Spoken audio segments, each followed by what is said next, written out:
T20 world cup 2026 టోర్నమెంట్లో భాగంగా ఇప్పుడు వచ్చేసి మన మ్యాచ్ రివ్యూ మ్యాచ్ నెంబర్ 45.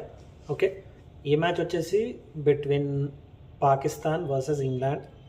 మనకు పాలకల్లి స్టేడియం కెనడీలో శ్రీలంకలో మ్యాచ్ అనేది జరిగింది. ఇక ఈ మ్యాచ్ విషయానికి వస్తే ఫస్ట్ ఈ మ్యాచ్లో వచ్చేసి పాకిస్తాన్ టీం వాళ్ళు బ్యాటింగ్ చేశారు. వాళ్ళు 20 ఓవర్స్కి గాను అరౌండ్ 9 వికెట్స్ ఏమో కోల్పోయి 164 రన్స్ ఏమో కొట్టారు. ఓకే, ఇక వీళ్ళ బ్యాటింగ్ విషయానికి వస్తే మాత్రం ఎక్కువ రన్స్ చేసింది మాత్రం సాహెబ్జాదా ఫర్హాన్.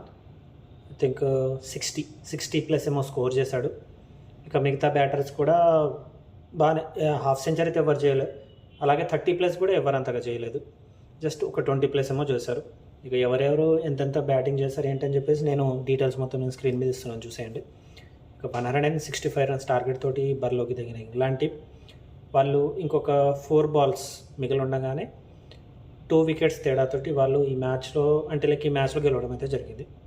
ఓకే, వీళ్ళ బ్యాటింగ్ విషయానికి వస్తే మాత్రం హ్యారీ బ్రూక్ వచ్చేసి 100 సెంచరీ చేసి ఆల్అౌట్ అయిపోయాడు అంతే. ఇక మిగతా బ్యాటర్స్ అందరూ వాళ్ళ కాంట్రిబ్యూషన్ చేశాడు. బట్ హయ్యెస్ట్ ఎక్కువ రన్స్ అయితే కొట్టింది అయితే Harry Brook. If in case ఒకవేళ హ్యారీ బ్రూక్ తొందరగా అవుట్ అయి ఉంటే మాత్రం డెఫినెట్గా ఈ మ్యాచ్లో పాకిస్తాన్ గెలిచేది.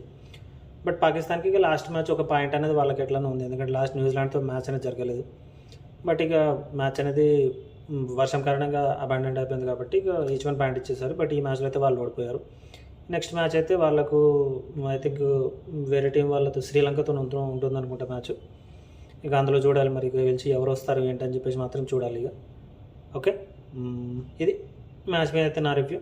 ఇన్ కేస్ మ్యాచ్ మీరు చూస్తుంటే మరి మీకు ఎలా అనిపించింది, మరి సెమీఫైనల్స్కి ఎవరు వస్తారు, గ్రూప్ ఏ నుంచి ఎవరు వస్తారు, గ్రూప్ బి నుంచి ఎవరు వస్తారు అని చెప్పేసి మీ గెస్ ఒక్కసారి కామెంట్ చేయండి. అలాగే నా ఛానల్ వస్తే నా ఛానల్ని లైక్ చేయండి, షేర్ చేయండి. నా ఛానల్ వస్తే నా ఛానల్ని సబ్స్క్రైబ్ చేసుకోండి. ఓకే, అప్పటి వరకు ఉంటా. This is Vikram Rathod signing off.